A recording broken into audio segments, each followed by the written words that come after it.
Hace Inglés presenta Into the Story, el podcast para aprender inglés con historias reales contadas por gente de todo el mundo.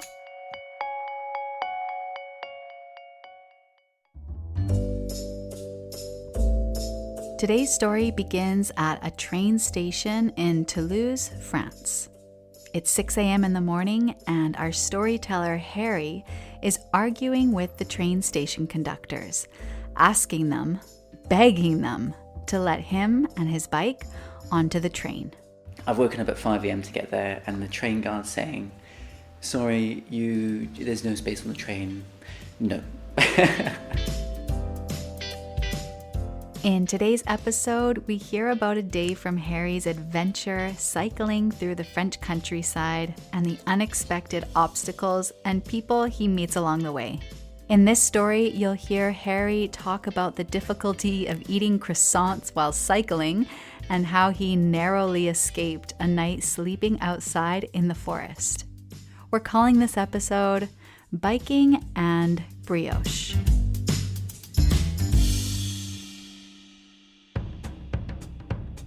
Before we begin listening, let's talk about some of the vocabulary and expressions you'll hear Harry say. Firstly, off the top of your head. Off the top of your head is a colloquial expression used to describe when someone does or says something without thinking about it carefully. You'll hear Harry talk about the train conductor asking him off the top of his head to pay a fee to get on the train with his bike. Next, quid. The word quid, Q-U-I-D, is an informal British word used to refer to the British pound. You'll hear Harry being asked to pay 30 quid, and you'll hear how he uses the word quid to refer to money in general. Saddle. A saddle is a noun used commonly to refer to the seat of a bicycle or a motorcycle. A saddle is also the structure used to ride a horse. A saddle. To throw a spanner in the works. To throw or put a spanner in the works is a great informal expression in English that we use to refer to something that causes a plan to go wrong. A spanner, or wrench in North America, literally refers to the tool that we use to help us grip or release a screw. Una llave inglesa. Harry talks about the heavy rain that throws a spanner in the works of his plan to sleep outside. A similar expression in Spanish would be poner palos en la rueda, throw a spanner in the works. And finally, soggy. Soggy, S-O-G-G-Y, is an adjective to mean wet and soft. For example, after the rain, the ground is usually soggy to walk on.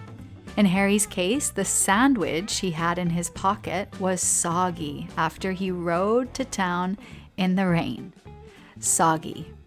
As always, you have a downloadable transcript, vocabulary list, and listening comprehension activities on our website, haceingles.com/podcast.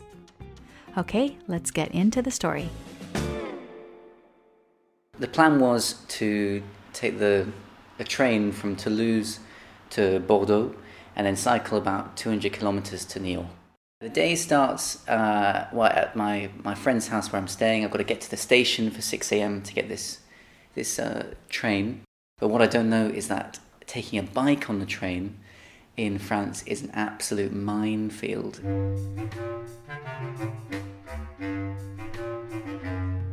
This is a big train. This is a big train with 20 carriages. Only 2 bikes on that. And at 6 a.m., I've woken up at 5 a.m. to get there, and the train guard's saying, "Sorry, there's no space on the train." No.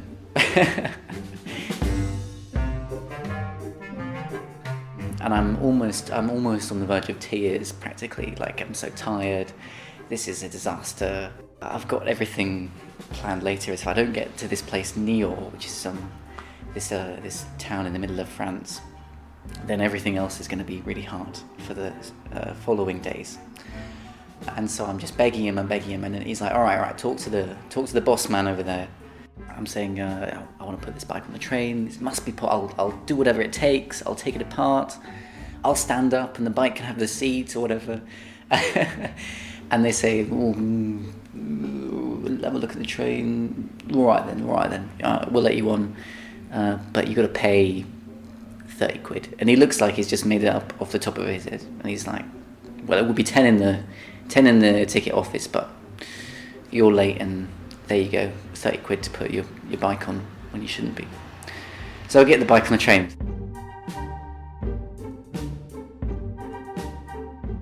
The bike, the great thing is that you don't have to plan months in advance. You know, you can be a little freer. Especially after those long months of quarantine, I was pretty keen to get in a sense of freedom. It changes your routine completely. It gets you onto a very different rhythm of life. In the morning, it's lovely on the bike because you're full of energy and you feel very peaceful. The light is very nice in the morning. It's a good temperature for cycling, and you can go quite fast, and you feel like you're in one of those idyllic adverts or something for sports gear or whatever you see, and they're cycling along in the middle of nowhere, and you think, oh, when am I going to do that? And there you are. I packed really light because I knew I was staying at either friends' places or in these little hostels on the way, so I no tent or anything like that.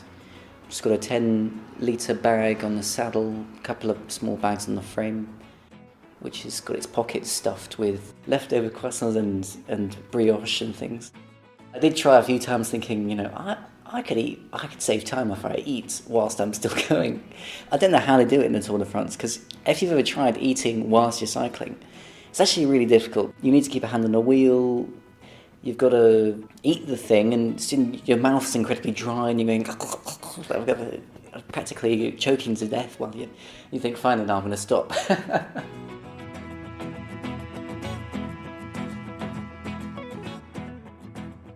I got to this restaurant in the middle of this nowhere. It's a very small village, somewhere between Bordeaux and Cognac.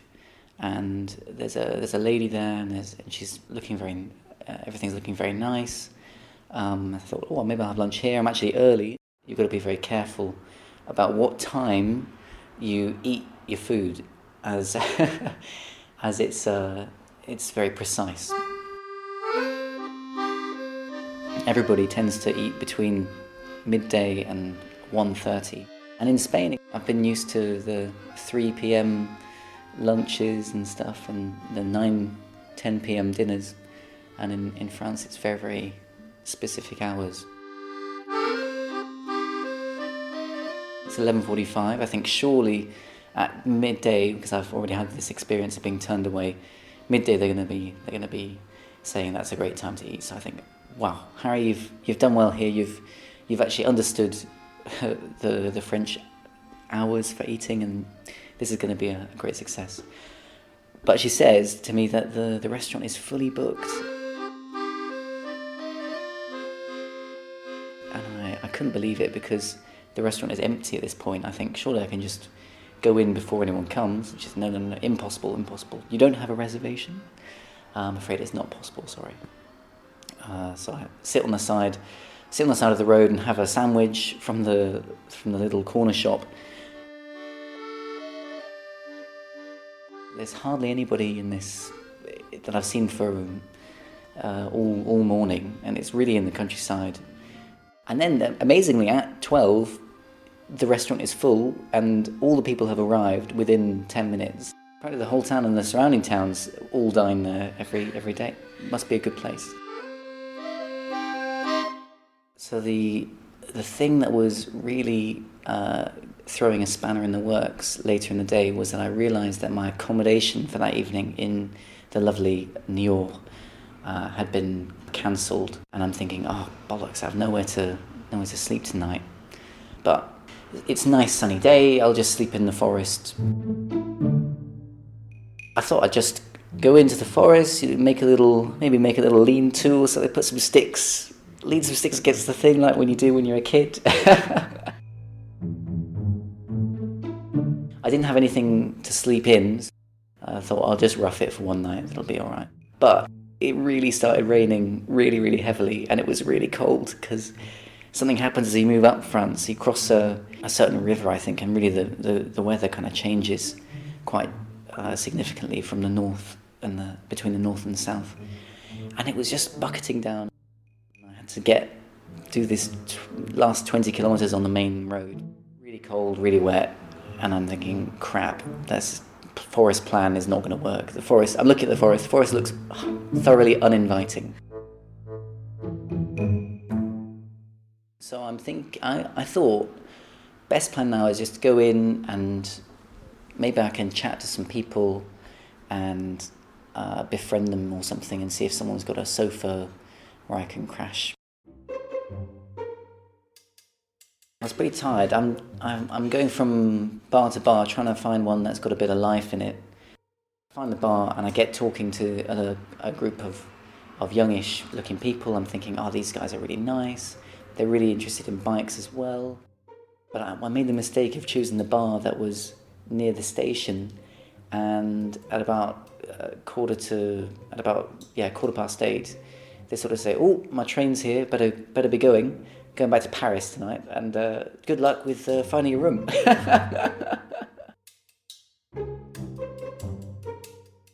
And so off they go. And I'm left there with the barman who's quite keen to close and sort of edging. They're doing that thing, where they close one table at a time and making you feel thoroughly unwelcome all of a sudden. And so I'm desperately looking on like Airbnb or something for a place. And luckily, right at the last second, somebody responds to the message being like, "Go on then. Are you already in New York? All right, go on in." And it's not too expensive or anything. And so I go there, and it's much better than the forest. And the guy's really, really nice, and blessing me, he gave me some dinner as well when he saw a soggy sandwich that I pulled out for dinner.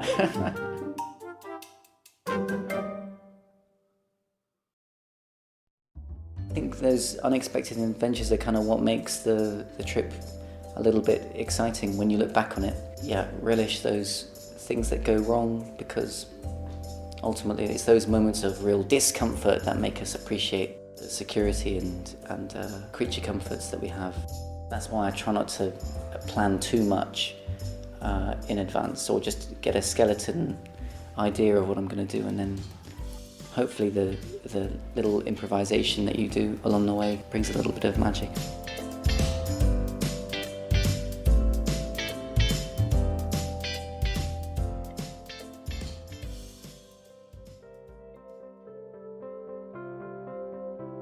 Gracias por haber escuchado la historia de Harry. Nos encantaría saber qué te ha parecido este episodio.